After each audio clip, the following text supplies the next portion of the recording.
জান্নাতীরা রবকে দেখবে। সুবহানাল্লাহ। এনো আমার জান্নাতীরা, আমি যে সব ওয়াদা করছিলাম আমার ওয়াদা মোতাবেক সমস্ত নিয়ামত পেয়েছো? তারা বলবে হ্যাঁ পেয়েছি, সব নিয়ামত আপনার ওয়াদা মোতাবেক সব পেয়েছি। আল্লাহ রাব্বুল আলামিন বলবেন সব পাও নাই, ওয়ালাদাইনা মাজিদ, আমার কাছে আরো বেশি আছে। সুবহানাল্লাহ, আমার কাছে আরো বেশি আছে। জান্নাতীরা বুঝবে না সে আরো বেশিটা কি, এর থেকে আর বেশি কি। প্রিয় ভাই সব, নবী করিম সাল্লাল্লাহু আলাইহি সাল্লাম বলেছেন জান্নাতের সুখ আর শান্তি কোন চোখ নাই যা দেখেছে, যা কোন অন্তঃকরণ নাই যা কল্পনা করতে পেরেছে।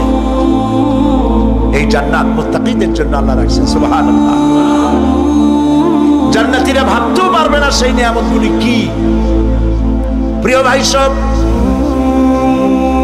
সেই মুহূর্তে আল্লাহর নবী মুহাম্মদ রাসূলুল্লাহ সাল্লাল্লাহু আলাইহি ওয়াসাল্লাম বলবেন রব্বুল আলামিন আমার উম্মতেরা, জান্নাতীরা বুঝতে পারে নাই আপনার কাছে কি নিয়ামত আরো বেশি আছে। আমার এই উম্মতেরা জান্নাতীরা আপনার ওয়াদা মোতাবেক সব পেয়েছে, কিন্তু একটি জিনিস এখনো তাদের কিসমতে হয় নাই।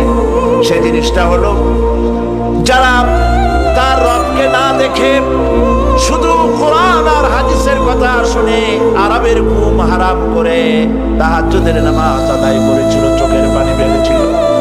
যারা জান্নাত দেখে নাই, জাহান্নাম দেখে নাই, আপনাকে ভয় করে যারা জীবন পরিচালনা করেছিল, যারা আপনাকে দেখে নাই, না দেখে শুধু কোরআন হাদিস বিশ্বাস করে যারা অকাতরে নিজেদের জীবন বিলিয়ে দিয়েছিল, এই জান্নাতীরা এখন পর্যন্ত তার রবকে দেখতে পারে নাই। আল্লাহ রাব্বুল আলামিন তার সামনে থেকে ৭০,০০০ পর্দা সরে যাবে। আল্লাহ পাক বান্দাদের আরজি পুরা করার জন্য জান্নাতীদের সামনে তিনি চালো আমরোজ হবে। কোরআন শরীফের ভিতরে আল্লাহ পাক বলেন জান্নাতীরা তারা আল্লাহর দিকে, জান্নাতীরা তার রবের দিকে তাকিয়ে থাকবে, আর রব তার বান্দাদের দিকে তাকায়া থাকবে।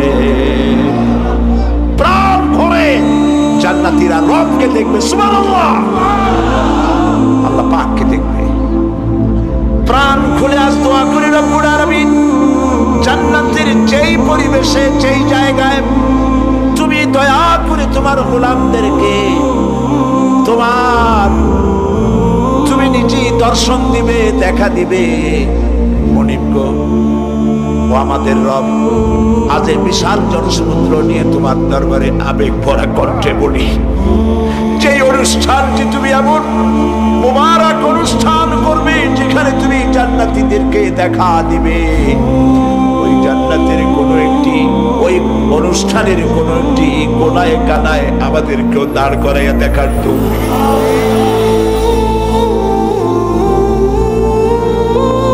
সব আল্লাহ রাব্বুল আলামিন মানুষের সামনে এত সব নিয়ামত রেখেছেন, এই জান্নাত দান করবেন।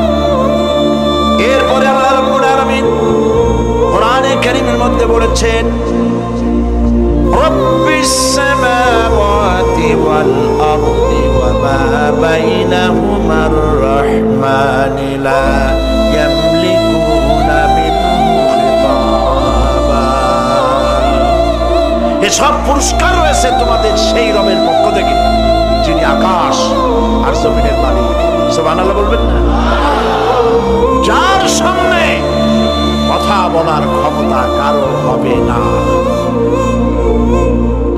এটি একটি মারাত্মক কথা।